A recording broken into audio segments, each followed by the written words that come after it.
I don't know why I'm doing this recording, but I believe Guitar Hero, whatever the numbers are, playaz, all that, he sent another message that noted that maybe I should do some thoughts on Kingdom Hearts, and unfortunately all I can really reflect on is my playing through about half the first game. I have not touched the second game, even though I have the disc and everything. I could just stick it in the PS2 and play it, maybe even cheat to get to the end, because I will admit I'm not very good at it. But I can give my impressions on the series in general, which I will say this from the start, it's not my favorite fandom because it has inspired a gaggle of relatively, I don't know how to put it. It's very difficult to explain about the Kingdom Hearts fangirls and fanboys, which really they're more fangirls than fanboys, frankly. Any fanboys, no offense at all, really none at all, but any fanboys of Kingdom Hearts tend to possibly go on the bisexual side in one respect or another, possibly on the gay side, but probably not. Who knows? Maybe bisexual at the most, but either way, it's just not a fandom I enjoy because of the fact that it's about as bad as Final Fantasy VII, it's about as bad as frickin' Inuyasha. But with Kingdom Hearts, we have mostly the game as the back story to the whole thing, as the background more so. Of course, with Kingdom Hearts, we have Disney and Squaresoft, although I think it might have been Square Enix at that point. Either way, they got together and they were making the game. So you're already thinking, wow, Mickey Mouse and Cloud and Sephiroth and Squall. They pretty much brought in everyone they could at every possible moment in the entire game, which is nice to think that they could actually make Donald Duck and Goofy badass in some respect, even though really the only badass character was Sora, because he was the only one really doing anything. Donald and Goofy were just support for you. That's not to say they couldn't save your ass sometimes, but a lot of the time it was just you managing to level yourself up to a level where your strength was high enough and all this other thing. Not to mention, that was a nice point in the game. You could have 3 different games, although there might have been there's about 6 or 7 possibilities with how you arrange Sora up when you pick either the sword shield, sword wand, wand sword, wand shield, etc, etc, etc.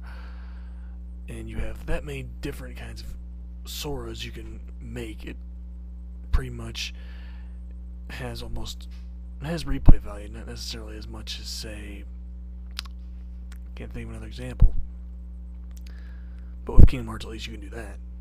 Hey, I'm going through this with a wizard Sora. What about you? I'm going through the warrior Sora. Okay, no one cares.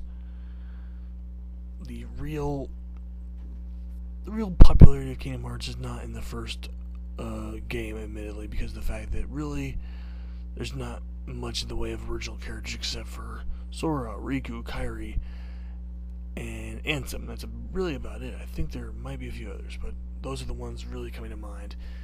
But I like the idea. I mean, Ansem was an interesting character, if only because he has a nice, scary.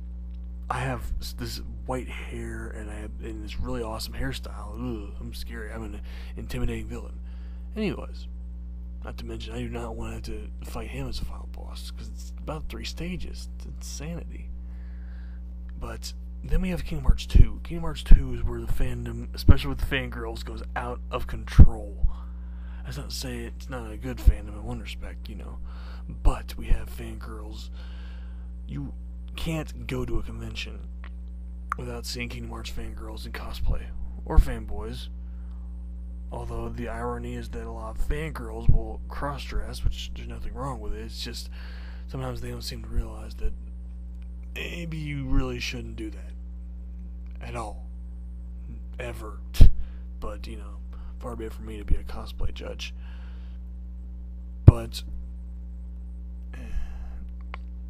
there's an artist on DeviantArt, White Dog 1. I believe she was originally White Dog 2. I don't know if she actually did much of Kingdom Hearts fan art as White Dog 2, but it's White Dog 1. She's done a number of things. one version includes an alternate universe where the Heartless have gone to nice, mostly I think, if not completely, always homosexual couplings, which is fine. I don't care. It actually adds some interest with character dynamics, etc. Especially considering that you can almost see the possibility of that kind of relationship building in some of these characters' cases. But then we have White Dog 1 reversing it and having them all be females, but still then going to lesbian relationships, which gets even more interesting.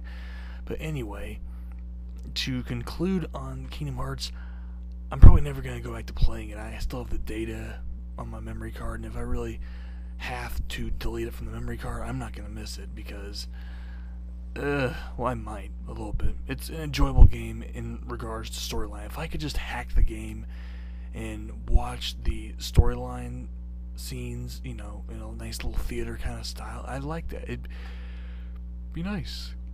But I cannot play it. And why, you ask? The two Ursula battles in Atlantis. They define where it becomes ridiculous.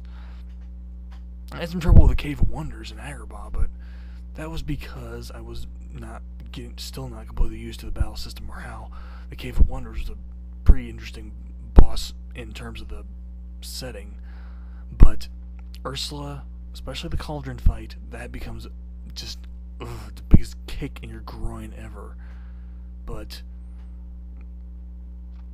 admittedly, I never had a chance to play it until I decided to just get it on Amazon. Decided to try to play it that way because the first exposure I had to was a friend. But a lot of the games I haven't played in forever, and really have just been watching Let's Plays of them, have been video games that I always saw with my friends, but I never had to play either because I didn't really want to or I wasn't allowed to. Kind of like with movies, but either way, this is the end of this little Kingdom Hearts ramble because that's all I can really say about it because I don't really care much about the Game Boy Advance and DS games. I really have only had significant exposure to Kingdom Hearts 1 and 2, and there's my commentary on it. Oh, and I have no real knowledge about this clock tower boss, but I've heard it's pretty badass and a pain in your balls. But anyway, this has been Muichimonsu on Kingdom Hearts franchise. I'll probably try to do Naruto eventually, but don't hold your breath. See you later.